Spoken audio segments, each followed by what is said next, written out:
Praise the Lord. കർത്തർക്ക് മഹിമ ഉണ്ടാകട്டும். എന്റെ മനസ്സിലേക്ക് വന്ന ഒരു ചെറിയ കഥ ഞാൻ പറയാൻ ആഗ്രഹിക്കുന്നു. എൻ മനതിലെ திடீரென்று தோன்றினதான ஒரு கதையை உங்களுக்கு சொல்ல விரும்புகிறேன்.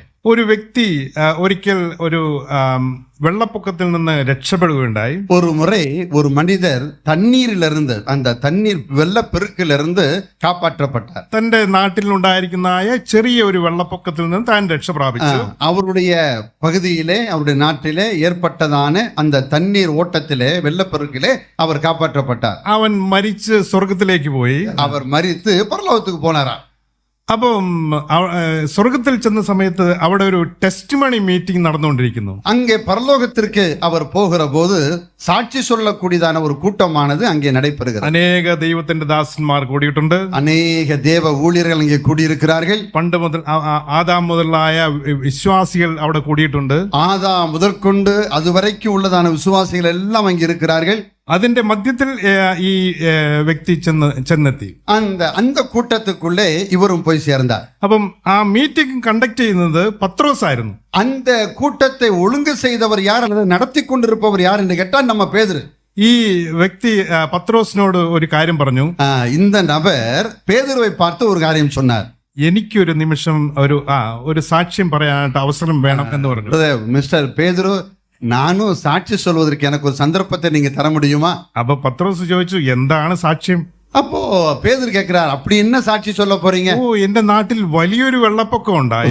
என்னுடைய நாட்டிலே ஒரு பெரிய வெள்ளப்பெருக்கு ஏற்பட்டது. അത് ഞാൻ അത്ഭുതകരമായിട്ട് രക്ഷ പ്രാപിച്ചു. அதுல நான் ஆச்சரியமாய் காப்பாற்றப்பட்டேன். അതിന്റെ സാക്ഷ്യം എനിക്ക് പറയണം. அந்த சாட்சியை நான் இப்பொழுது சொல்ல வேண்டும். അപ്പൊ പത്രോസ് പതുക്കെ ഈ വ്യക്തിയെ വിളിച്ചിട്ട് പറഞ്ഞു. அப்போது பேதுரு அவரை தனியா கூப்பிட்டு பக்குவமா சொன்னாரா, സാക്ഷ്യം പറയുന്നതൊക്കെ കൊള്ളാം, சாட்சி சொல்றது நல்ல விஷயம்தான், പക്ഷെ നോഹ ഇതിന്റെ മധ്യത്തിൽ ഇരിപ്പുണ്ട്.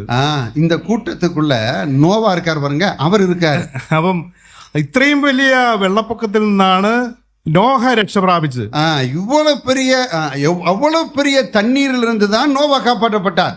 നിങ്ങളൊരു ചെറിയ വെള്ളപ്പൊക്കത്തിൽ നിന്നാണ് രക്ഷപ്പെട്ടത്. நீங்க என்ன ஒரு சின்ன தண்ணீர்ல காப்பாற்றப்பட்டதை போய் பெருசா சொல்ல பாருங்களே. വളരെ സൂക്ഷിച്ച് സാക്ഷ്യം പറയുക. சாட்சி சொல்றதுக்கு முன்னாடி கவனமாக நீங்க சொல்ல வேண்டும். ഞാൻ ഇവിടെ ഈ സാക്ഷ്യങ്ങളൊക്കെ കേട്ടുകൊണ്ടിരുന്നപ്പോൾ എന്റെ മനസ്സിലേക്ക് വന്ന ഒരു ചെറിയ കഥയാണ്. இந்த சாட்சிகளெல்லாம் கவனித்துக் கொண்டிருக்கிற போது கேட்டுக்கொண்டிருக்கிற போது என் மனசுக்குள்ளே தென்பட்டதான ஒரு சின்ன சாட்சி. അനേക നോഹമാരുടെ മധ്യത്തിലായിരിക്കുന്നു ഞാൻ. நிறைய நோவாக்கள் இருக்கிற கூட்டத்திலே தான் நானும் இருக்கிறேன். Praise the Lord. அல்லேலூயா.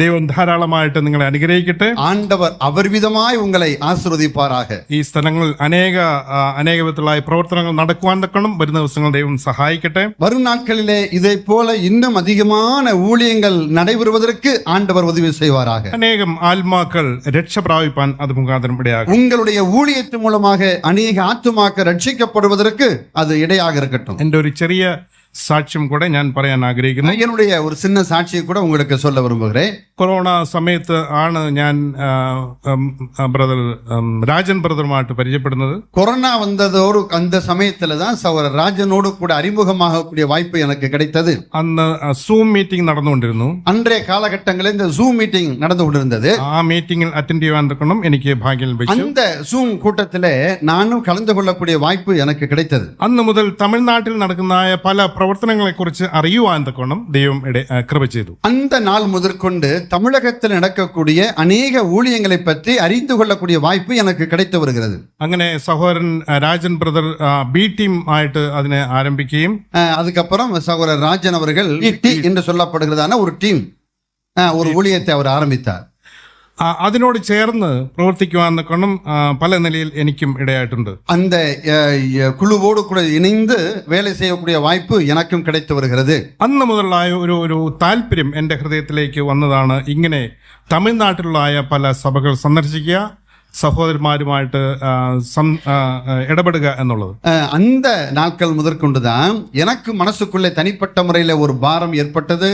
நேர தமிழகத்துக்கு போக வேண்டும், தமிழக ஊழியர்களை பார்க்க வேண்டும், அவருடைய காரியங்களை அறிந்து கொள்ள வேண்டும் என்கிறதான ஆசை. നാം പ്രവർത്തനങ്ങളുടെ മധ്യത്തിൽ അനേക പോരാട്ടങ്ങളുടെ മധ്യത്തിൽ നാം ആയിരിക്കുന്നു. நம்முடைய ஊழிய பணித்தலங்களிலே பலவிதமான போராட்டங்களை நாம் சந்தித்துக் கொண்டிருக்கிறோம். അനേക എതിർപ്പുകളെ കുറിച്ച് നാം കേൾക്കുകയുണ്ട്. அநேக ஊழியங்கள் எதிர்ப்புகளின் மத்தியிலே நடைபெற்றுக் கொண்டிருக்கிறது. ദൈവത്തിന്റെ വയലിൽ അധ്വാനിക്കുന്ന നിങ്ങൾ പലവിധമായ പ്രതികൂലങ്ങൾ കൂടെ കടന്നു പോകേണ്ടവരാണ്. ஆண்டவருடைய ஊழியத்தை செய்து கொண்டிருக்கக்கூடியதான நீங்கள் பலவிதமான இடையூறுகளுக்குள்ளாக போராட்டங்கள் வழியாக நீங்கள் கடந்து போய் கொண்டிருக்கிறீர்கள். അതുപോലെ തന്നെ ഞാനും ആയിരിക്കുന്ന സ്ഥലത്ത് അനേകവിധമായ വിഷയങ്ങൾ കൂടെ ഞാനും കടന്നു പോകുന്ന ഒരു വ്യക്തിയാണ്. அதுபோல நான் இருக்கக்கூடிய இடத்துல நான் அங்கேயும் பார்த்தீங்கன்னா பலவிதமான போராட்டங்கள் மத்தியில நானும் கடந்து போய் கொண்டிருக்கிறேன். നമുക്ക് എല്ലാവർക്കും അറിയാവുന്ന നമുക്കെല്ലാം പോരാട്ടങ്ങളുണ്ട് ഈ ഭൂമിയിൽ. நாம் எல்லாரும் அறிந்திருக்கிறது போல இந்த உலகத்தில் நம்ம எல்லாருக்குமே போராட்டம் இருக்கிறது. അനേക പ്രതികൂല സാഹചര്യങ്ങൾ നാം കടന്നു പോകുന്നു. அநேக எதிர்ப்புகள் மத்தியிலே நாம் கடந்து போகிறோம். എന്റെ ഹൃദയത്തിലേക്ക് വന്നായ ഒരു വചനം എന്ന് പറയുന്നത്, என்னுடைய மனசுக்குள்ளே வந்ததான ஒரு வார்த்தை, ஒரு வசனம், ദാവീദും ഗോലിയാത്തും തമ്മിലായ ആ യുദ്ധരംഗമാണ്. தாவீதும் கோலியாத்தும் அந்த சண்டையிட்டார்கள் அல்லவா, அந்த இடத்திலே சொல்லப்பட்டிருக்கிறதான ஒரு வார்த்தை. ഗോലിയാത്ത് അനേക ദിവസങ്ങൾ ഇസ്രായേലിനെ വെല്ലുവിളിച്ചുകൊണ്ടിരുന്നു. கோலியாத் என்று சொல்லப்படுகிறவன் இஸ்ரவேலின் தேவனை அனுதினமும் நிந்தித்துக் கொண்டிருந்தார். 40 ദിവസം അവൻ മുന്നോട്ട് വന്ന് വെല്ലുവിളിച്ചുകൊണ്ടിരുന്നു എന്ന് നാം വായിക്കുന്നുണ്ട്. 40 நாட்கள் ஒவ்வொரு நாளும் அந்த பாளையத்துக்கு முன்னாலே வந்து அவன் சவால் விட்டு கொண்டிருந்தான். ഒടുവിൽ ദാവീദ് കടന്നു വരുന്ന ഒരു ചിത്രം നാം കാണുന്നു. அந்த சமயத்திலே தாவீது அங்கே முன்னே வருகிறதை நாம் பார்க்கிறோம். ദാവീദ് പറയുന്ന ഈ നീചനായ ഗോലിയാത്ത് എന്റെ ദൈവത്തെ നിന്ദിപ്പാൻ ആർ എന്ന് ചോദിക്കുന്നു. அந்த சிறியவனாகிய தாவீது சொல்லுகிறான், இருத்த சேதனம் இல்லாத இந்த பெலிஸ்தன் இஸ்ரவேலின் ஜீவனுள்ள தேவனை நிந்திப்பதற்கு இவன் எம்மாத்திரம் என்று கேட்கிறார். ആ ഗോലിയാത്തിനെ നേരിടുവാനുള്ള ശക്തിയോടുകൂടെ ദാവീദ് പുറപ്പെടുന്നതായിട്ട് നാം കാണുന്നു. அந்த மிகப்பெரிய கோலியாத்தை எதிர்கொள்வதற்குண்டான பலத்தோடு கூட அவன் முன்னேறி போகிறான். ഗോലിയാത്തിനെ വിളിച്ച് ഈ കാര്യം അന്വേഷിക്കുന്നു. தாவீதை அழைத்து அவனை பற்றிதான விஷயங்களை தெரிந்து கொள்கிறார். അപ്പോൾ ദാവീദ് പറയുന്ന ഒരു കാര്യം നാം ഇവിടെ ശ്രദ്ധിക്കുന്നു. அங்கே தாவீது சொல்லக்கூடிய ஒரு வார்த்தை நம்மை கவனத்தில் கொள்ள வேண்டியிருக்கிறது. സൗൽ ദാവീദിനോട് പറയുന്നത്, சவுல் தாவீதை பார்த்து சொல்கிறான், ഈ ഫെലിസ്തീനോട് ചെന്ന് അംഗം ചെയ്യുവാൻ തക്കോണം നിനക്ക് പ്രാപ്തിയില്ല. இந்த பெலிஸ்தனோடு கூட போராடுவதற்கு உன்னால் முடியாது. നീ ബാലനത്രേ, நீ ஒரு சிறுவனாயிருக்கிறாய். അവൻ ബാല്യം മുതൽ യോദ്ധാവാകുന്നു. அவன் சிறுவயது முதலே யுத்த வீரனாக இருக்கிறான். നിനക്ക് യുദ്ധം അറിയില്ല. உனக்கு போர் என்று சொன்னால் என்னவென்று தெரியாது. നീ എങ്ങനെ ഈ ഗോലിയാത്തിനെ നേരിടും? உன்னால் எப்படி இந்த கோலியாத்தை வெல்ல முடியும்? അപ്പോൾ ദാവീദ് പറയുന്ന ഒരു കാര്യം, அப்போ தாவீது சொன்னதான ஒரு விஷயம், ദാവീദ് ശൗലിനോട് ഇങ്ങനെ പറഞ്ഞു, தாவீது சவுலை பார்த்து இவ்வாறாக கூறினான், അടിയൻ അപ്പന്റെ ആടുകളെ മേയിച്ചുകൊണ്ടിരിക്കുമ്പോൾ நான் என்னுடைய தகப்பனாருடைய ஆடுகளை மேய்த்துக் கொண்டிருக்கிற போது ഒരിക്കൽ ഒരു സിംഹവും ஒரு முறை ஒரு சிங்கமும் ഒരിക്കൽ ഒരു കരടിയും ஒரு முறை ஒரு கரடியும் വന്ന് കൂട്ടത്തിൽ നിന്ന് ആട്ടിൻകുട്ടിയെ പിടിച്ചു. கூட்டமாயிருக்கக்கூடிய ஆட்டுக்குட்டிகளிலே ஒன்றை பிடித்தது. ഞാൻ അതിനെ അടിച്ച് അതിന്റെ വായിൽ നിന്ന് ആടിനെ വിടുവിച്ചു. நான் அதோடு கூட போராடி அதன் வாயில் இருக்கக்கூடிய ஆட்டை நான் தப்புவித்தேன். അത് എന്റെ നേരെ വന്നപ്പോൾ அது எனக்கு நேராக வந்தபோது ഞാൻ അതിന്റെ താടിക്ക് പിടിച്ച് അടിച്ചു കൊന്നു. நான் அது தாடியை பிரித்து அதை கிழித்து நான் கொன்று போட்டேன். അതാണ് ദാവീദ് പറയുന്ന ശൗലിനോട് പറയുന്ന കാര്യം. அதுதான் தாவீது சவுலை பார்த்து சொல்லுகிறான். ഇപ്പോൾ ദാവീദ് ഗോലിയാത്തിനെ നേരിടുന്ന അവസ്ഥയിലാണ്. இப்போது தாவீது கோலியாத்துக்கு முன்பாக நிற்கிறார். എന്താണ് അവന് കൊടുത്തായിരിക്കുന്ന ധൈര്യം? அவனுக்குள்ளே இந்த தைரியம் எப்படி வந்தது? കഴിഞ്ഞ കാലത്ത് கடந்த நாட்களிலே അവൻ തങ്ങളുടെ ആടുകളെ കൊണ്ടുപോയ സിംഹത്തെയും കരടിയെയും നേരിട്ടു. கடந்த நாட்களிலே இவனுடைய ஆடுகளை பிடித்ததான அந்த சிங்கத்தினுடைய கரடுடைய ஞாபகம் அவனுக்கு வருகிறது. അവയെ കൊന്നുകളഞ്ഞു. அவைகளை கொன்றான். ദാവീദിന് ഒരു സിംഹത്തെ കൊല്ലുവാനായിട്ട് സാധിക്കുമോ? தாவீதாலே ஒரு சிங்கத்தை கொல்ல முடியுமா?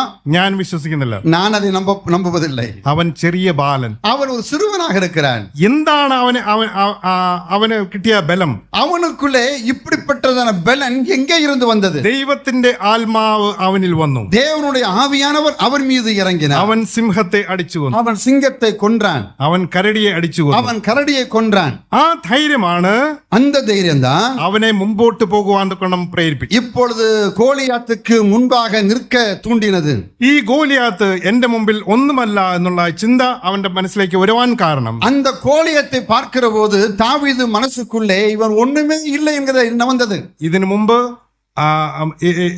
മുമ്പ് അനേക സമയം ദൈവം അവനെ വിടുവിച്ചതായ കാര്യങ്ങളെ അവൻ ഓർത്തു.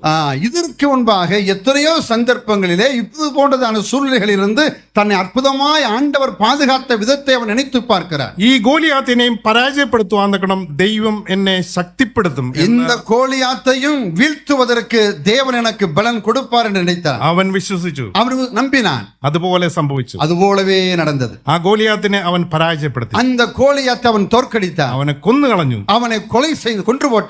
നാം ഇന്ന് നേരിടുന്നതായ ഗോലിയാത്തുകൾ എന്തൊക്കെയാണ്? நாம் இன்றைக்கு சந்தித்துக் கொண்டிருக்கிற இல்லாவிட்ட நமக்கு முன்பாக இருக்க கோலியாத்து எவைகள்? സാമ്പത്തിക പ്രശ്നങ്ങൾ, பொருளாதாரமா, ഭവന പ്രശ്നങ്ങൾ, வீட்டு பிரச்சனையா, ജോലി വിഷയം, வேலை விஷயமா, കുടുംബ പ്രശ്നങ്ങൾ, குடும்ப பிரச்சனையா, ഇതെല്ലാം നാം നേരിടുന്നതായ ഗോലിയാത്തുകളാണ്. இவை எல்லாமே நமக்கு முன்பாக நின்று கொண்டிருக்கக்கூடிய கோலியாத்துகளாகும். ഇവ എങ്ങനെ നാം പരാജയപ്പെടുത്തും? இவைகளை எப்படி நாம் ஜெயிக்க முடியும்? ദൈവം എന്നോട് കൂടെ ഇരുന്ന് സിംഹത്തെയും കരടിയെയും കൊല്ലുവാൻ തക്കണം ശക്തി തന്നു. சிங்கத்தையும் கரடியையும் கொலை செய்வதற்கான கொன்று போடுவதற்குண்டான பலனை ஆண்டவர் எனக்கு தந்தார். അനേക സമയങ്ങളിൽ ദൈവം നമ്മെ വിടുവിച്ചതായിട്ടുള്ള കാര്യങ്ങൾ നമുക്കറിയാം. அநேக சந்தர்ப்பங்களிலே ஆச்சரியமாய் தேவன் நம்மை விடுவித்ததான விஷயங்கள் நம்முடைய மனசுக்குள்ள இருக்கும். അവൻ ഇന്നും വിടുവിക്കും. அவர் இன்றைக்கும் நம்மை காப்பாற்றுவார். അവൻ നാളെയും വിടുവിക്കും. அவர் நாளைக்கு நமக்கு போதுமானவர். അത്രയേറെ ശക്തിയുള്ളവനാണ് அவ்வளவு வல்லமையுள்ள தேவன் தான் நீங்களும் நானும் ஆராதிக்கக்கூடிய ஆண்டவர். ഉൽപ്പത്തി പുസ്തകം 1-ാം അധ്യായത്തിന്റെ 1-ാം വാക്യം നമുക്ക് എല്ലാം കാണാപ്പാടം അറിയാം. ஆதியாகமம் 1-ாம் அதிகாரம் 1-ாம் வசனத்தில் இப்படியாக நாம் வாசிக்கிறோம். ആദിയിൽ ദൈവം ആകാശവും ഭൂമിയും സൃഷ്ടിച്ചു. ஆதியிலே தேவன் வானத்தையும் பூமியையும் சிருஷ்டித்தார். ആ വാക്ക് പൂർണ്ണമായി നാം വിശ്വസിക്കുന്നുവെങ്കിൽ, அந்த வசனத்தை 100% நாம் நம்புவோமானால், ബാക്കിയുള്ള വചനങ്ങളെല്ലാം വിശ്വസിക്കുവാൻ തക്കണം നമുക്ക് നിഷ്പ്രയാസം വിശ്വസിക്കുവാൻ സാധിക്കും. வசனங்களை நம்புவதற்கு நமக்கு கடுகளவும் ஐயம் இல்லை. റെഡ് സീയെ വിഭജിച്ചത്, செங்கடலை இரண்டாக பிரித்தது, ആകാശത്ത് നിന്ന് തീ ഇറങ്ങി ഏലിയാവിന്റെ வானத்திலிருந்து அக்கினி இறக்கினது, ലാസറിനെ ഉയർപ്പിച്ചത്, லாசருவை உயிரோடு கூட எழுப்பினது, ഇതെല്ലാം ദൈവത്തിന്റെ നിഷ്പ്രയാസം ചെയ്യാവുന്ന കാര്യങ്ങളാണ്. இதெல்லாம் நம்முடைய ஆண்டவருக்கு லேசான காரியம். അങ്ങനെയെങ്കിൽ அப்படியானால் നമ്മുടെ നിസ്സാരമായ വിഷയങ്ങൾ അവൻ എത്രയോ നിഷ്പ്രയാസം അത് നിവർത്തിക്കുവാനായിട്ട് സാധിക്കും. அதே போல நம்முடைய இந்த காரியங்கள், நம்முடைய தேவைகள், நம்முடைய பிரச்சனைகள் இவை எல்லாவற்றிலிருந்து விடுவிப்பதற்கு அவர் போதுமானவர். ഇന്ന് ഈ മധ്യാഹ്ന സമയത്ത് இந்த மதியான வேளையிலே എന്റെ ജീവിതത്തിലും ദൈവം പ്രവർത്തിച്ചതായ ചില സാഹചര്യങ്ങൾ അല്ലെങ്കിൽ ചില വചനത്തോടുള്ള ബന്ധത്തിൽ ഞാൻ നിങ്ങളുമായിട്ട് പങ്കുവയ്ക്കാൻ ആഗ്രഹിക്കുന്നു. என்னுடைய வாழ்க்கையிலே தனிப்பட்ட முறையிலே ஆண்டவர் செய்ததான சில மகத்தான விஷயங்களை உங்களோடு கூட பகிர்ந்து கொள்ள நான் ஆசைப்படுகிறேன். 2 தீமோத்தேயுஸ் 2 தீமோத்தேயுனுடைய புத்தகம், தீமோத்தேயுக்கு 2ஆம் நிருபம் 1-ாம் அத்தியாயம் 1-ாம் அதிகாரம் 6, 7, 8 வாக்கியங்கள். 6, 7 வசனங்கள். நிமித்தமாக நான் உன்மேல் என் கைகளை வைத்ததினால் உனக்கு உண்டான தேவ வரத்தை நீ அனல்மூட்டி எழுப்பி விடும்படி உனக்கு நினைப்பூட்டுகிறேன். தேவன் நமக்கு பயமுள்ள ஆவியை கொடாமல் பலமும் அன்பும் தெளிந்த புத்தியும் உள்ள ஆவியையே கொடுத்திருக்கிறார். 2 தீமோத்தேயுஸ் എന്ന് പറയുന്ന പൗലോസിന്റെ ഒടുവിലത്തെ ലേഖനമാണ്. இந்த தீமோத்தேயுவுக்கு எழுதின 2வது நிருபம் என்பது அப்போஸ்தலனாகிய பவுலால் எழுதப்பட்ட கடைசி நிருபம். താൻ മരിക്കുന്നതിന് മുമ്പ് എഴുതിയ ലേഖനമാണ്. அவர் மரிப்பதற்கு முன்பாக எழுதின கடைசி நிருபம். മരിക്കുന്നതിന് മുമ്പ് ഒരു വ്യക്തി പറയുന്ന വാക്കുകൾക്ക് വളരെ വിലയുണ്ട്. மரித்து போவதற்கு முன்பாக ஒரு மனிதன் சொல்லக்கூடிய வார்த்தை மிகவும் விலையேறப்பட்டது. നമുക്കറിയാം, പല പിതാക്കന്മാരും മരിക്കുന്ന സമയത്ത് நாம் பலரும் அதை நன்கு அறிந்திருக்கிறோம். நம்முடைய வயதான பெற்றோர்களோ யாரோ மரிக்கிற போது அவர்கள் சொல்லக்கூடிய வார்த்தை, அவருடைய மக்களை വിളിച്ച് അനേക കാര്യങ്ങൾ അവരോട് പറയും. அவர்கள் தங்களுடைய பிள்ளைகளை அழைத்து சில முக்கியமான விஷயங்களை அவரிடத்திலே சொல்லுவார்கள். அது വളരെ പ്രധാനപ്പെട്ട കാര്യമാണ്. அதெல்லாம் மிக முக்கியமான விஷயங்கள். അതുപോലെ ഒരു സന്ദർഭമാണ് നാം ഇവിടെ കാണുന്നത്. അതുപോലെ ഉള്ള സന്ദർഭത്തെ தான் நான் இப்போது இங்க பார்க்கிறோம். പൗലോസ് അടുത്ത ചില ദിവസങ്ങൾക്ക് ശേഷം നീറോയുടെ വാളിന് ഇരയായി തീരുവാനായിട്ട് ഇടയായി இன்னும் சில தினங்களிலே நீரோவினுடைய பட்டயத்துக்கு அப்போஸ்தலனாகிய பவுல் அங்கே பலியாக போகிறார். അതിനെ മുമ്പായിട്ട് அதற்கு முன்பாக തിമോഥെയോസിനോട് പറയുന്ന ചില കാര്യങ്ങളാണ് നാം ഇവിടെ വായിക്കുന്നത്. தீமோத்தேயுவிடத்திலே அவர் சொன்னதான விஷயத்தை தான் இப்பொழுது நாம் வாசிக்க கேட்டோம். 6-ாம் വാക്യം വായിക്കാം. 6ஆம் வசனத்தை வாசிக்கிறோம். இது நிமித்தமாக நான் உன்மேல் என் கைகளை வைத்ததினால் உனக்கு உண்டான தேவ வரத்தை நீ அனல் மூட்டி எழுப்பி விடும்படி உனக்கு நினைப்பூட்டுகிறேன். നിന്നിലുള്ള കൃപാവരത്തെ ജ്വലിപ്പിക്കണം എന്ന് ഞാൻ നിന്നെ ഓർമ്മപ്പെടുത്തുന്നു. நான் உனக்கு நினைப்பூட்டுவது என்னவென்றால் உனக்குள்ள இருக்கக்கூடிய தேவ வரத்தை நீ அனல் மூட்டி எழுப்பு. ദൈവം നമുക്ക് എല്ലാവർക്കും കൃപാവരങ്ങളെ തന്നിട്ടുണ്ട്. தேவன் நம்ம ஒவ்வொருவருக்குமே கிருபையின் வரங்களை தந்திருக்கிறார். ഒരു കൃപാവരം ഇല്ലാത്ത ആരും തന്നെ ஒரு எனக்கு எந்த விதமான கிருபை வரம் இல்லை என்று யாருமே ചിലർക്ക് ഒരു കൃപാവരം, சில சொல்ல முடியாது. சில பேருக்கு ஒரு கிருபை வரம் இருக்கலாம், ചിലർക്ക് ഒന്നിൽ കൂടുതലായി കൃപാവരം, சில பேருக்கு பார்த்தால் ஒன்றுக்கு மேற்பட்ட வரங்கள் இருக்கலாம். ആ കൃപാവരം ലഭിക്കാത്തവരായിട്ട് ആരും തന്നെ ஆனால் அதே சமயத்திலே தேவனுடைய கிருபை வரம் இல்லாத ஒருவர் கூட கிடையாது. ആ കൃപാവരം ഇവിടെ ജ്വലിപ്പിക്കണം എന്നാണ് പൗലോസ് ഇവിടെ പറയുന്നത്. இங்க அப்போஸ்தலனாகிய பவுல் தீமோத்தேயுவுக்கு சொல்வது என்னவென்றால், உனக்கு ஆண்டவர் கொடுத்திருக்கக்கூடிய அந்த கிருபையின் வரத்தை நீ அனல் மூட்டி எழுப்பு. എന്താണ് ആ വാക്കിന്റെ അർത്ഥം? அந்த வார்த்தையின் பொருள் என்ன? ഒരു കത്തിക്കൊണ്ടിരിക്കുന്ന ഒരു കനലിന്റെ പുറമെ ചാരം മൂടിയിരിക്കുന്ന അവസ്ഥയാണ് നാം ഇവിടെ കാണുന്നത്. அதாவது சாம்பல் மூடி இருக்கு, அதுக்குள்ள எரிப்பு நெறிஞ்சிட்டு இருக்கு. ഓക്കെ, അപ്പം അങ്ങനെ മൂടിയിരിക്കുന്ന അവസ്ഥയിൽ നിന്ന് ആ ചാരം എല്ലാം മാറ്റി ആ തീയെ ജ്വലിപ്പിക്കണം എന്നാണ് പറയുന്നത്. அதாவது பிரகாசித்து எரிய வேண்டிய அந்த நெருப்பை அந்த சாம்பலானது மூடி இருக்கிறது போல அதை அகற்றுகிற போது பிரகாசம் தெரிவது போல உனக்குள்ள இருக்கக்கூடிய அந்த வரத்தை நீ எழுப்பி விடு என்று சொல்கிறார். നാം അത് ആ ചാരത്തെ മാറ്റിക്കളഞ്ഞ് ആ കനലിനെ ജ്വലിപ്പിക്കണം. நமக்கு மேலே இருக்கக்கூடிய அந்த சாம்பலை தள்ளி விட்டு பிரகாசித்து எரிய வைக்க வேண்டும். എങ്കിൽ മാത്രമേ അത് ജ്വലിച്ച് കത്തുകയുള്ളൂ. அப்படி செய்தால் மட்டும்தான் அது நல்ல ஜுவாலித்து எரிய முடியும். ക്രിസ്തീയ ജീവിതം എന്ന് പറയുന്ന കുറച്ച് അധ്വാനമുള്ള ഒരു കാര്യമാണ്. கிறிஸ்தவ வாழ்க்கை என்பது கூட கொஞ்சம் கடினமான உழைக்கக்கூடிய ஒன்றுதான். വെറുതെ ഇരുന്നാൽ ലഭിക്കുന്നതല്ല. அது சும்மா இருக்கிற போது கிடைக்காது.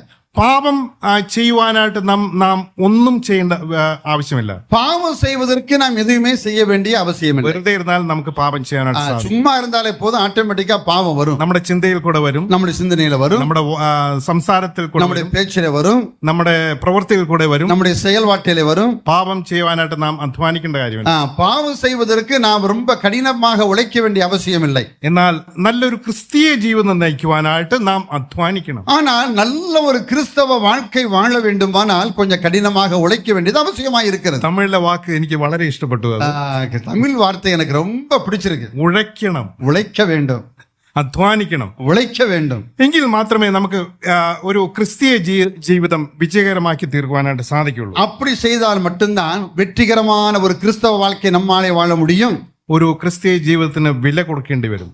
கிறிஸ்தவ வாழ்க்கைக்கு கண்டிப்பாக விலை கொடுத்தாக வேண்டும். അത് നാം എക്സസൈസ് ചെയ്യേണ്ട ആവശ്യമുണ്ട്. அதை நம்முடைய வாழ்க்கையிலே അനുദിനവും അഭ്യാസപ്പെടുത്ത வேண்டும். നമുക്കറിയാം, നാം പ്രായമായി കഴിയുമ്പോൾ ചെറുപ്പമായിരുന്നാലും നമ്മുടെ മസിലുകൾ വർദ്ധിപ്പിക്കേണ്ടത് നാം എക്സസൈസ് ചെയ്യണം. நமக்கு தெரியும், சிறு வயதாக இருந்தாலும் சரி, பெரியவர்களாக இருந்தாலும் சரி, நம்முடைய சரீரமானது ஆரோக்கியமாக பலமுள்ளதாக இருக்க வேண்டுமானால் உடற்பயிற்சி மிக அவசியமாக இருக்கிறது. നാം അധ്വാനം ചെയ്യണം, நாம் கடினமாக உழைக்க வேண்டும். நம்மிലുള്ള കൃപാവരത്തെ ജ്വലിപ്പിക്കണം. நமக்கு ஆண்டவர் கொடுத்திருக்கிற கிருபையின் வரத்தை அனல் மூட்டி எழுப்ப வேண்டும். അതിന് നാം ആ മൂടിക്കിടക്കുന്ന ചാരത്തെ എല്ലാം മാറ്റി நம்மை மூடி இருக்கக்கூடியதான அந்த பிரச்சனைகளாகிய சாம்பலை அகற்றி போட்டு അതിനെ ഊതി കത്തിക്കേണ്ട ആവശ്യമുണ്ട്. ஊதி அதை ஜுவாலித்து எரிய பண்ண வேண்டும். ആ കൃപാവലം നാം ജ്വലിപ്പിക്കണം എന്ന് തിമോത്തിയോസിനോട് പൗലോസ് அப்படி செய்ய வேண்டும் என்று அப்போஸ்தலனாகிய பவுல் தீமோத்தேயுவுக்கு எழுதுகிறார். അടുത്ത വാക്യം വായിക്കാം. அடுத்த வசனத்தை வாசிப்போம். 7ஆம் വാക്യം. 7ஆம் வசனத்தை, தேவன் நமக்கு பயமுள்ள ஆவியை கொடாமல் பலமும் அன்பும் தெளிந்த புத்தியும் உள்ள ஆவியையே கொடுத்திருக்கிறார். അവൻ ഭീരുത്വത്തിന്റെ ആത്മാവിനെ അല്ല നമുക്ക് തന്നിരിക്കുന്നത്. அவர் பயமுள்ள ஆவியை நமக்கு கொடுக்கவில்லை. ഭയം എന്ന് പറയുന്ന ഒരു നെഗറ്റീവ് ആറ്റിറ്റ്യൂഡാണ്. பயம் என்று சொல்வது எதிர்மறையான ஒரு காரியமாகும். ദൈവത്തിൽ നിന്ന് ഒരിക്കലും ഒരു നെഗറ്റീവ് ആറ്റിറ്റ്യൂഡ് വരികയില്ല. தேவனிடத்திலிருந்து ஒருபோதும் எதிர்மறையான காரியங்கள் நமக்கு வருவதில்லை. ദൈവം എപ്പോഴും പോസിറ്റീവായിട്ട് കാര്യങ്ങൾ ചെയ്യുന്നവനാണ്. ஆண்டவர் எப்போதுமே நேர்மறையாகவே செய்கிறவர். സത്യമായ കാര്യങ്ങൾ പറയുന്നവൻ. அவர் உண்மையை மட்டுமே சொல்லுகிறவர். അവൻ നമുക്ക് തന്നിരിക്കുന്ന ഭയത്തിന്റെ ആത്മാവിനെ അല്ല, அவர் நமக்கு தந்திருப்பது பயத்தின் ஆவியை அல்ல, ഭീരുത്വത്തിന്റെ ആത്മാവിനെ അല്ല. பயத்தினுடைய ஆவி அல்ல.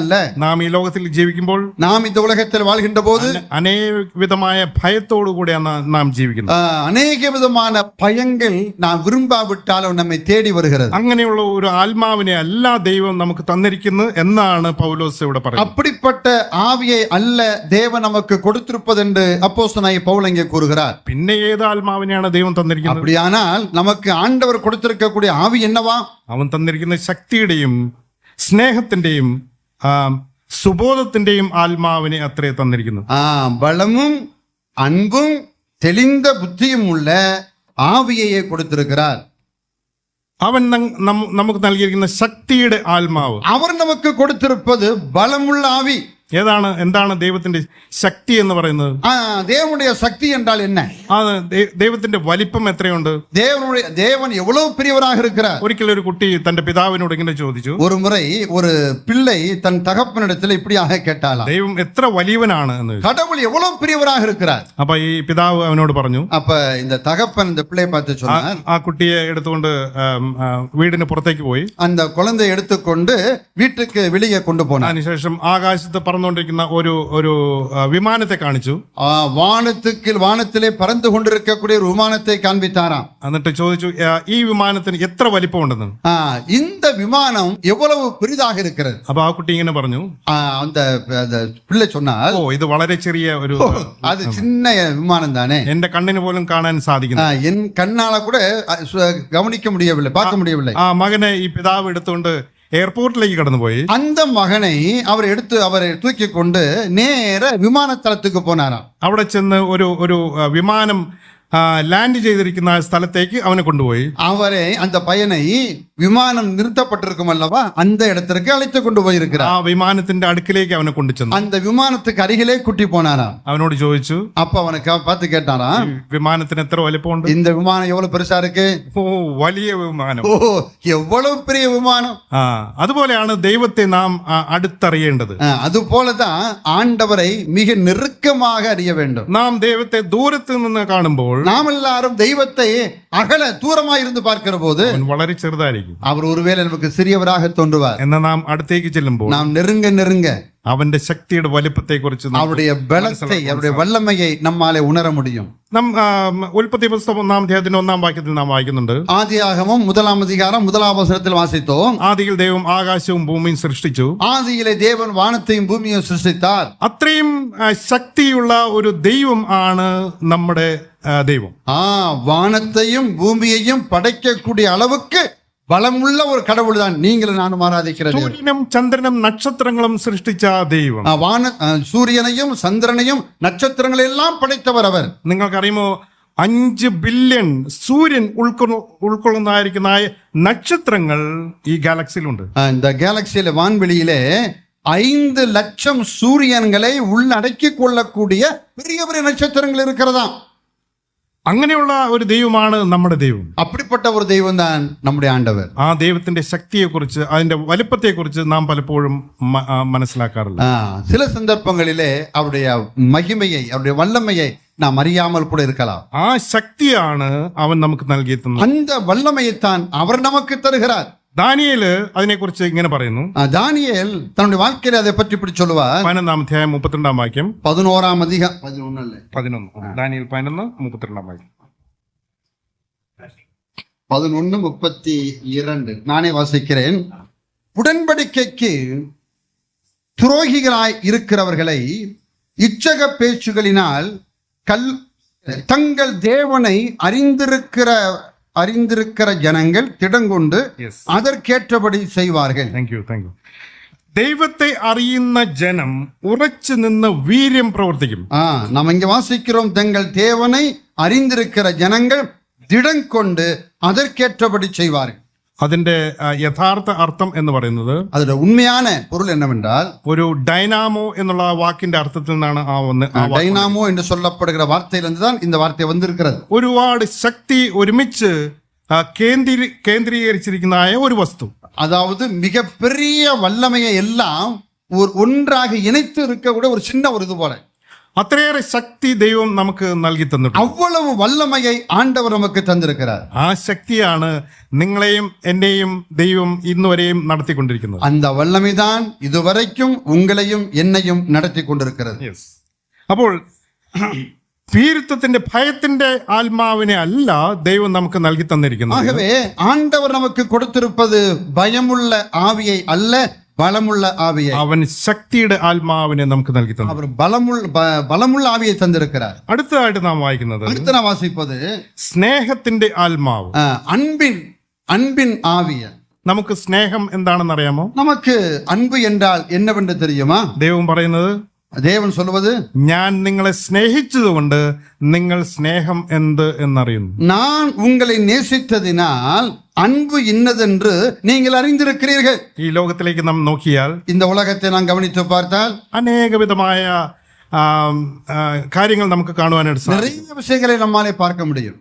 ഒരുവൻ മനുഷ്യനെ ദ്വേഷിക്കുന്നു, மனுஷனை வெறுக்கிறான் அல்லது கொலை செய்கிறான், അവനെ കൊല്ലുന്നു, அவனை கொலை செய்கிறான். രാജ്യത്തെ ദ്വേഷിക്കുന്നു, ராஜ்யத்துக்கு விரோதமாக எழும்புகிறது. സ്നേഹമില്ലാത്ത അവസ്ഥ, அன்பில்லாத ஒரு உலகம். എവിടെ നിന്നാണ് സ്നേഹം വരുന്നത്? எங்கே இருந்து அன்பு வரும்? ദൈവത്തിൽ നിന്നാണ് സ്നേഹം. அன்பு என்பது இறைவனிடமிருந்து மட்டுமே வரும். ദൈവം നമ്മെ ആദ്യം സ്നേഹിച്ചതുകൊണ്ട്, அவர் முதலாவது நம்மிடத்தில் அன்பு கூர்ந்ததினாலே നാം സ്നേഹം എന്ത് എന്നറിയുന്നു. நாம் அன்பு என்றால் என்ன என்று அறிந்திருக்கிறோம். ആ സ്നേഹമാണ് നമുക്ക് നൽകി തന്നിരിക്കുന്നത്. அந்த அன்பைத்தான் ஆண்டவர் நமக்கு தந்திருக்கிறார். സ്നേഹത്തിന്റെ ആത്മാവിനെ നമുക്ക് തന്നിരിക്കുന്നു. அன்பினுடைய ஆவியை அவர் நமக்கு தந்திருக்கிறார். അതുകൊണ്ട് ஆகவே നമുക്ക് മറ്റുള്ളവരെ സ്നേഹിക്കുവാനായിട്ട് കഴിയും. மற்றவர்கள் மீது நம்ம அன்பு செலுத்த முடியும். അപ്പോൾ ശക്തിയുടെ ആത്മാവ്, സ്നേഹത്തിന്റെ ആത്മാവ്, ഇങ്ങനെ ഈ രണ്ട് ആത്മാക്കളെയാണ് ദൈവം നമുക്ക് തന്നിരിക്കുന്നത്. ரெண்டு ஆவிகளை பற்றி நாம் சிந்தித்தோம். ஒன்று பலமுள்ள ஆவியும், மற்றொன்று அன்புள்ள ആവിയും. മൂന്നാമത് സുബോധത്തിന്റെ ആത്മാവ്, തെളിந்த புத்தி. അതെന്താണ് സുബോധത്തിന്റെ ആത്മാവ്? അതെന്നെ തെളിந்த புத்தி என்று അതിന്റെ ബേസിക് ലാംഗ്വേജ് എന്ന് പറയുന്നത് ഡിസൈൻമെന്റ്. മലയാളത്തിൽ നന്മ തിന്മകളെ തിരിച്ചറിയുവാനുള്ള കഴിവ്. നന്മ തീമൈ ഇന്നതെன்று புரிந்து கொள்ளக்கூடிய தெளிந்தாத்மா. ആ ആത്മാവിനെ ദൈവം നമുക്ക് നൽകിയിരിക്കുന്നു. அந்த ஆவியை தேவன் நமக்கு தந்திருக்கிறார். പൗലോസ് തിമോഥെയോസിനോട് ഈ കാര്യങ്ങൾ പറയുമ്പോൾ, அப்போஸ்தலனாகிய பவுல் தீமோத்தேயுவிடத்தில் இந்த விஷயத்தை சொல்லுகிற போது, പൗലോസിനറിയാം തിമോഥെയോസിനെ കുറിച്ച്. பவுலுக்கு தெரியும் தீமோத்தேயை பற்றி. അവനെ കുറിച്ച് നാം ആദ്യ ലേഖനത്തിൽ വായിക്കുന്നു. முதல் நிருபத்திலே அந்த தீமோத்தேயை பற்றி நாம் வாசிக்கிறோம். അവൻ ഒരു വിശ്വാസത്തിൽ നിജപുത്രൻ എന്ന് കാണുന്നുണ്ട്. അവൻ വിശ്വാസത്തിലെ ഉത്തമകുമാരനായിരുന്നാൻ. അതെ, അവനൊരു ഷൈ പേഴ്സൺ, അല്ലെങ്കിൽ അവൻ ഒരു വെക്കപ്പെടുகிற அல்லது பயமுள்ள ஒரு மனுஷனாக இருந்திருக்கிறான். മറ്റുള്ളവരുടെ മുമ്പാകെ നിൽക്കുവാൻ, மற்றவர்களுக்கு முன்பாக முன்னாலே வந்து நிற்பதற்கு, ദൈവവചനം പറയുവാനായിട്ടും கர்த்தருடைய வார்த்தையை சொல்லுவதற்கு பயப்படுகிற ഷൈ പേഴ്സൺ, அதான் கூச்சப்படுகிற. അതെ, അങ്ങനെയുള്ള ഒരു വ്യക്തിയോടാണ് പൗലോസ് ഇവിടെ പറയുന്നത്. இப்படிப்பட்டதான ஒரு நபரை பார்த்துதான் அப்போஸ்தலனாகிய பவுல் சொல்லுகிறார். നാമും ഇത് പഠിക്കേണ്ടത് ആവശ്യമാണ്. ഇത് നാമും അറിഞ്ഞിരിക്ക വേണ്ടിയത് ആവശ്യം. ദൈവത്തിന്റെ ശക്തി നമുക്ക് നൽകി തന്നിരിക്കുന്നു. ദേവൻ തമ്മുடைய വല്ലമയെ നമുക്ക് തന്നിരിக்கிறார். അവൻ തന്റെ സ്നേഹത്തിന്റെ ആത്മാവിനെ തന്നിരിക്കുന്നു. അവർ നമുക്ക് അൻപിൻ ആവിയെ തന്നിരിக்கிறார். നമുക്ക് സുബോധത്തിന്റെ ആത്മാവിനെ തന്നിരിക്കുന്നു. അവർ നമുക്ക് തെളിந்த பகுத்தறியக்கூடிய புத்தியை தந்திருக்கிறார். എന്തിനാണ് ഇതൊക്കെ തന്നത്? எதற்கு இதெல்லாம் கொடுத்திருக்கிறார்? 8ஆம் வாக்கியம் வாசிക്കാം. 8ஆம் வசனத்தை வாசிங்கள். ஆகையால் நம்முடைய கர்த்தரை பற்றிய சாட்சியை குறித்தாவது, அவர் நிமித்தம் கட்டப்பட்டிருக்கிற என்னை குறித்தாவது, நீ வைக்கப்படாமல் தேவ வல்லமைக்கு ஏற்றபடி சுவிசேஷத்திற்காக என்னோடு கூட தீங்கு அனுபவி. രണ്ട് കാര്യങ്ങൾ പൗലോസോട് പറയുന്നു. ரெண்டு விஷயத்தை அப்போஸ்தலனாகிய பவுல் இங்கே குறிப்பிடுகிறார். സുവിശേഷത്തെ കുറിച്ച് ലജ്ജിക്കാതെ, சுவிசேஷத்தை குறித்து நீ வெக்கப்படக்கூடாது, എന്നോട് കൂടെ കഷ്ടം സഹിക്കാം, என்னோடு கூட தீங்கு அனுபவிக்க வேண்டும். നാം ഈ ലോകത്തിൽ അനുഭവിക്കുന്നതായ ഈ രണ്ട് பிரதான விஷயங்களല്ലേ நாம் ஃபேஸ் ചെയ്യുന്നത്. நாமும் கூட இந்த உலகத்தில் வாழ்கின்ற போது இந்த 2 விதமான விஷயங்களை நாமும் சந்திக்க ஏற்படும். കഷ്ടം സഹിക്കുവാനായിട്ട് നമുക്ക് പ്രയാസം, நமக்கு பாடுகளை செவிப்பது ஒருவேளை கடினமாக இருக்கலாம். സുവിശേഷം അറിയിക്കുവാനായിട്ട് നമുക്ക് വളരെ പ്രതികൂലം. சுவிசேஷம் அறிவிப்பதற்கு நேர் எதிர்ப்புகள். അതുകൊണ്ട് പൗലോസ് വ്യക്തമായിട്ട് പറയുന്നു, ஆகவே அப்போஸ்தலனாகிய பவுல் மிக தெளிவாக சொல்கிறார், നമുക്ക് നൽകിയിരിക്കുന്ന ആത്മാവ് എന്ന് പറയുന്നത് நமக்கு ஆண்டவர் கொடுத்திருக்கிற ஆவி என்று சொல்வது ഭീരുത്വത്തിന്റെ ആത്മാവിനെയല്ല, பயப்படுகிற ஆவி அல்ல, ശക്തിയുടെ ആത്മാവിനെയാണ്. பலமுள்ள ஆவி, സ്നേഹത്തിന്റെ ആത്മാവ്, அன்பின் ஆவி, സുബോധത്തിന്റെ ആത്മാവ്, தெளிந்த ஆவி. ஆகவே നാം സുവിശേഷത്തെ കുറിച്ച് ലജ്ജിക്കേണ്ടവരല്ല. சுவிசேஷத்தை குறித்து நாம் வெட்கப்பட வேண்டிய அவசியம் இல்லை. കഷ്ടം സഹിക്കുവാനായിട്ട് നാം വിളിക്കപ്പെട്ടിരിക്കുന്നു. நாம் பாடு அனுபவிப்பதற்காகவே அழைக்கப்பட்டிருக்கிறோமா? ദൈവം ഒരു കാര്യം ചെയ്യുമ്പോൾ, தேவன் ஒரு விஷயத்தை நம்முடைய வாழ்க்கையில் செய்கிற போது അതിനു മുമ്പായി നമുക്ക് വേണ്ടതായ കാര്യങ്ങൾ അല്ലെങ്കിൽ അനുഗ്രഹങ്ങൾ തന്നിട്ട് മാത്രമേ അത് നമ്മോട് പറയുള്ളൂ. நமக்கு என்ன தேவை என்பதை அறிந்து நம்மை ஆசீர்வதித்ததற்கு அப்புறம் தான் இந்த காரியத்தை அவர் செய்கிறார். അതാണ് നാം ഇവിടെ വായിക്കുന്നത്. அதைத்தான் நாம் இங்கே வாசிக்கிறோம். ഇങ്ങനെയുള്ള ആ ശക്തിയുടെ ആത്മാവിനെ തന്നിട്ടാണ് ദൈവം നമ്മോട് പറയുന്നത് സുവിശേഷത്തെക്കുറിച്ച് നാം ലജ്ജിക്കേണ്ട. இப்படிப்பட்ட வல்லமையான ஆவியை கொடுத்து விட்டுத்தான் அவர் சொல்றாரு, நீ பயப்பட வேண்டியதில்லை. വരും ദിവസങ്ങൾ നാം കഷ്ടം സഹിക്കുമ്പോൾ നാം ഓർക്കേണ്ടതായ ഒരു കാര്യം, வரும் நாட்களிலே ஏதோ ஒரு விதத்திலே பாடுகளை சகிக்கிற போது நாம் நினைக்க வேண்டிய ஒரு விஷயம், ദൈവം നമ്മോട് കൂടെയുണ്ട്. அவர் நம்மோடு கூட இருக்கிறார்.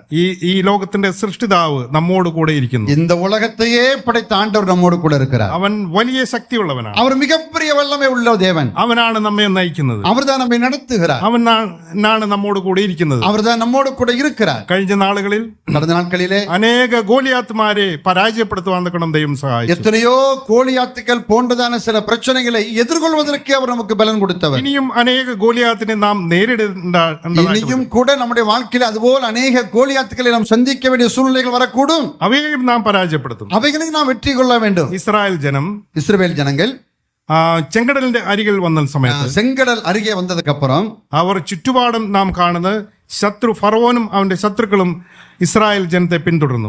அவருக்கு திரும்பி பார்க்கிற போது பார்வோனையும் அவனுடைய சர்வ சேனையையும் அவன் பார்க்கிறார். മുമ്പിൽ ചെങ്കടൽ, முன்னால பார்த்தா செங்கடல், ചുറ്റുപാടും പർവ്വതങ്ങൾ, 2 பக்கம் பார்த்தா மலைகள் சூழ்ந்து இருக்கிறது. അവർക്ക് രക്ഷപ്പെടുവാനായിട്ട് அவர்கள் தப்பிப்பதற்கு யாதொரு மார்க்கமும் இல்லை. യഹോവയോട് നിലവിളിച്ചു. அவர்கள் ஆண்டவரை நோக்கி பார்த்தார்கள். ദൈവം പറയുന്നു, ஆண்டவர் சொன்னார், നീ എന്തിനാണ് എന്നോട് നിലവിളിക്കുന്നത്? ஏன் என்னை பார்த்து கேட்கிறாய்? ജനത്തോട് മുമ്പോട്ട് പോകാൻ പറയുക. ஜனத்தை பார்த்து முன்னேறி போ என்று சொல். വരുന്ന ദിവസങ്ങളിൽ, வரும் நாட்களிலே വിശ്വാസത്തോടുകൂടെ നമ്മുടെ ചുവടുകൾ വെക്കുവാൻ നിൽക്കണം. நம்முடைய அடிச்சூடுகளை வைப்பதற்கு ദൈവം നമ്മെ സഹായിക്കും. ஆண்டவர் நமக்கு உதவி செய்வாராக. ഈ വചനങ്ങളെ കൊണ്ട്, இந்த வார்த்தைகளினாலே ദൈവം നമ്മെ അനുഗ്രഹിക്കുമാറാകട്ടെ. தேவன் நம்மை ஆசீர்வதிப்பாராக. നാം നേരിടുന്ന ഗോലിയാത്തുകളെ, நாம் സന്ധിക്കக்கூடியதான கோலியாத்துகள், പരാജയപ്പെടുത്തുവാനായിട്ട്, அவைகளை அழிப்பதற்கு கொல்லுவதற்கு ദൈവം ശക്തിയുടെ ആത്മാവിനെ നമുക്ക് നൽകി. தேவன் பலமுள்ள ஆவியை நமக்கு கொடுத்தார். കഴിഞ്ഞ കാലങ്ങളിൽ, கடந்த நாட்களிலே, എന്റെ ജീവിതത്തിലും என் வாழ்க்கையிலே, നിങ്ങളുടെ ജീവിതത്തിലും, உங்களுடைய வாழ்க்கையிலே അനേക ഗോലിയാത്തുമാരെ, அநேக கோலியாத்துகளை പരാജയപ്പെടുത്തുവാൻ നിൽക്കണം. வெற்றி கொள்வதற்கு